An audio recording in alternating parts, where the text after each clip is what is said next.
আৰু এই আশীৰ্বাদটো আজি মই পবিত্ৰ মুহূৰ্তত ৰাইজৰ লগত ইয়াত ল'বলৈ আহিছোঁ। আজি 9 আগষ্ট ভাৰত এক আন্দোলনৰ কাৰণে যে ইংৰাজক খেদাৰ কাৰণে আমাৰ দেশৰ স্বাধীনতা সেনানীসকলে যি সিদ্ধান্ত লৈছিল, এই সিদ্ধান্তক 9 আগষ্টৰ দিনা 1943 চনৰ ফলৱতী কৰাৰ কাৰণে কাৰ্যসূচী ৰূপায়ণ কৰিছিল।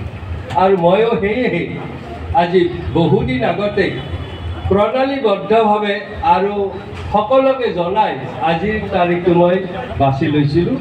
আৰু মই যেতিয়া মোৰ মতৰ পৰিৱৰ্তন কৰিছিলোঁ, তেতিয়া মই জিলা সভাপতি ডাঙৰীয়াক মই ফোনেৰে কৈছিলোঁ যে মই যদি কংগ্ৰেছত যোগদান কৰিব খোজোঁ, আপোনালোকৰ কিবা আপত্তি আছে নেকি বা মোক ল'ব নেকি? মাননীয় সভাপতি গৰাকীয়ে যি কৈ গৈছে, মই ভাৰতীয় জনতা পাৰ্টীৰ এগৰাকী কাৰ্যকৰ্তা হিচাপে মই সেই কথাবিলাক জানিছিলোঁ। আৰু এইকাৰণে মই তেখেতকে যোগাযোগ কৰিছিলোঁ। আৰু তেখেতে কৈছে, দাদা আমি আপোনাক আদৰণি জনাম, আপুনি যদি আহে। মই তেতিয়া সুধিছিলোঁ যে আৰু কাৰোবাক ক'ব লাগিব নেকি?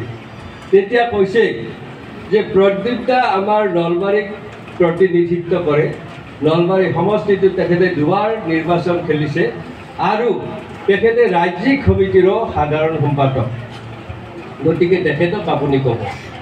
আৰু মই দুয়োগৰাকী ব্যক্তিকে কৈছিলোঁ যে মোৰ ৰাজনৈতিক যিটো সত্তা, মোৰ আজি বিপদাপন্ন, মই যিটো দলত আছোঁ তাত চৰকাৰ অনালৈ যি অহপুৰুষাৰ্থ চেষ্টা কৰিছিলোঁ, আজি আপোনালোকৰ দলক নিষেধ কৰি আমাৰ দলক অহা সেই ধুৰন্ধৰ গেংটোৰ অত্যাচাৰ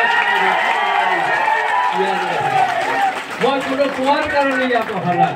আৰু সেইকাৰণে মই দলৰ যি নীতি নিয়ম, সেই নীতি নিয়মকে আঁকোৱালি লৈ মই তেখেতসকলৰ জৰিয়তে মই আজি এই মঞ্চত আহিছোঁ।